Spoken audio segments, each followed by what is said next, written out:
With that being said, let's jump right into our lead story of the day regarding a longtime Democratic strategist issuing a dire warning to Democrats ahead of the 2022 midterm elections. Hilary Rosen, a self-described strong progressive Democrat, slammed her own party on a CNN panel for not listening to voters. I mean, it was more than not listening to voters. Hell, you were just basically ignoring them for 2 years. But here's the discussion on that panel. Hilary, you have a different take maybe than Bakari on Democrats. Yeah, I mean, I think Mark speaking is right. as a Democrat. I'm a loyal Democrat, but I am not happy. I just think that we did not listen to voters in this election, and I think we're going to have a bad night. And, this conversation is not going to have much impact on Tuesday, but I hope it has an impact going forward. Because when voters tell you over and over and over again that they care mostly about the economy, listen to them. Stop talking about democracy being at stake. Democracy is at stake because people are fighting so much about what elections mean. I mean, voters have told us what they wanted to hear, and I don't think Democrats have really delivered this cycle. I think that's actually very true about the national messaging that's going on. But you actually have some good candidates who are following your advice. You have people like Mark Kelly, who is running a great race. You have people like Raphael Warnock, who's running a great race. And Josh Shapiro, I would say in those places, Fetterman and Tim Ryan. Have our, Sorry, did he just say Fetterman? Look, Fetterman suffered a really, really bad stroke. But that is also a reason why he shouldn't be running. The guy can't think clearly, nor can he talk clearly. I mean, I'm still trying to figure out what Joe Biden's excuse is because he's not giving us any cognitive or medical reports out there as far as why he slurs his words or forgets where he is, fights with the teleprompter, falls up a flight of stairs. Hell, there's a list of issues. But I just think it's interesting of like, well, we have great candidates out there. Fetterman's just killing it. Really? Oh, God. The unfortunate combination of strong gubernatorial candidates, like Mark Kelly is I was just in Arizona and spent some time there, talked to a bunch of voters. Mark Kelly's popular, but Kari Lake is more popular. And the combination of Kari Lake's popularity and Joe Biden's unpopularity is going to hurt Mark Kelly. And so I think we're in trouble because of the top of the ticket. Are you going to interrupt her and disagree with her? I don't want to break up Dem on Dem violence. Exactly. But I feel like, I just want to pause it there and we'll continue because she said something really important that they're in trouble because of the top of the ticket. But it just shows you that she's ignoring voters as well because it's not just the top of the ticket. Hell, it's those that are running as governors or just Congress in general, which is why they want to vote for somebody that's a Republican rather than somebody that's a Democrat for their state. So you can't just say it's the top of the ticket. They want to get rid of everybody. You got crime is up. You guys can't handle your own states. I mean, it's thing after thing within these localities or even these states where the Democrats have been running the show for quite some time. And look, people are tired of it. They're absolutely tired of it. So she is wrong. They're saying, well, it's just the top of the ticket. No, it's not. Blake Masters is going to win Arizona because the reality is that the border is a serious issue down there. And to Hillary's point, the Democrats have not talked about what we're going to do to fix inflation at a 40-year high. What are we going to do to control the border? What are we going to do to handle crime? It's not because of facts, Mark. I don't think we're in trouble because of facts. I think we're in trouble because of What?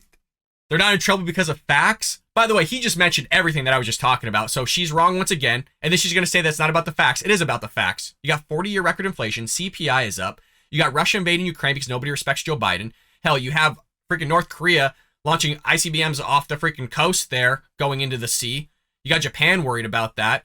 You got these hotcakes of stimulus checks being sent out, which increased inflation. You got Joe Biden not wanting to drill more oil domestically because of all the environmentalists. I mean, it's thing after thing, which goes back to the facts, which we'll go to in just one moment here. You're in huge trouble because of the facts. You guys were in office for a long time. The reality is inflation's at a 40-year high because of specifically the spending policies. You were in office for a long time and did nothing to fix immigration. You never passed a bill. You never got anything because of what you guys have done. We have an economic story to tell.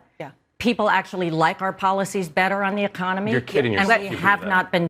This lady is clueless, and this is a Democratic strategist, and she was sounding really good there at the beginning, but at the end there, once he started talking, of course, a Republican bashing Democrat, then she gets all up in arms, and all of a sudden she goes a little bit loony here, going, well, it's not about the facts, it's about the top of the ticket. You guys said nothing about immigration. Really? I mean, literally no president in U.S. history has seen the immigration numbers that we're seeing right now. So yes, it is the top of the ticket, but it also has to do with your states as well that don't want to sit there and protect the border. Check this out, because we just got numbers that came out regarding October. Border Patrol agents apprehended nearly 210,000 illegal immigrants at the southern border in October, according to preliminary numbers obtained by the Federation of American Immigration Reform, meaning it's most likely going to be worse. They're just preliminary numbers that show yet another rise in the level of chaos along the U.S.-Mexico border. Check this out. Agents tallied another virtually 90,000 known gotaways in 1 month that they spotted crossing and no, they weren't able to apprehend, meaning it's actually more than that. Those are ones that they actually know about, that they spotted, that they recorded. What about the ones that made it through that nobody has no idea about? They believe to be the highest number ever detected, and paints an even grimmer picture of what's going on at the border. But facts don't matter, according to Democratic strategists. Facts just absolutely are out the window. That's not why they're losing. Nope.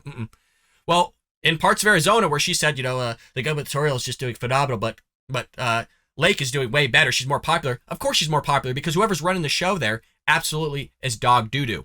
Agents have reported missing roughly as many as migrants as they managed to catch. The number of 210,000 illegal border jumpers are up more than 30% compared to October of 2021, meaning things have literally continued to get worse, not better. When agents tallied 160,000 apprehensions, and it trounces the Trump years, when roughly 69,000 were caught in October of 2020 and just 35,000 were nabbed in October 2019. Oh, well, you guys didn't do anything to finish the border. You weren't doing anything about immigration. Really? Because those numbers don't seem anywhere near as bad as the numbers that Joe Biden's getting. But, facts don't matter, folks. Facts don't matter whatsoever. Alejandro Mayorkas, the DHS secretary, is doing everything he possibly can. How the hell does that guy still have his job?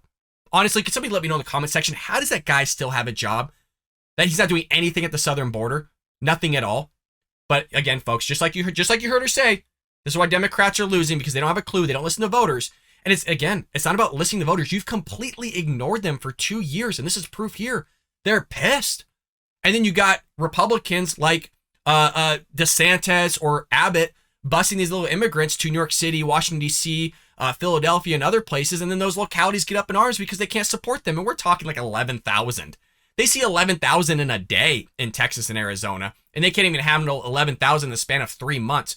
Where literally they were popping up tents, if you recall. And these tents had recreation centers where there was plasma TVs, Xboxes, 3 meals a day, a revolving menu, laundry services, couches, rugs. I mean, the whole shebang they got for them. And this is the stuff they're going to push and peddle. And then they can't wonder why they're going to sit there and get shellacked here. But it's the top of the ticket. That's the problem. At no point is it the localities there, even though you have localities that are running this country, or at least supporting the country, going right down into the ground. I hope you enjoyed that clip from the Bald Brad Show. If you did, make sure to hit that subscribe button so you can stay up to date on all our future content.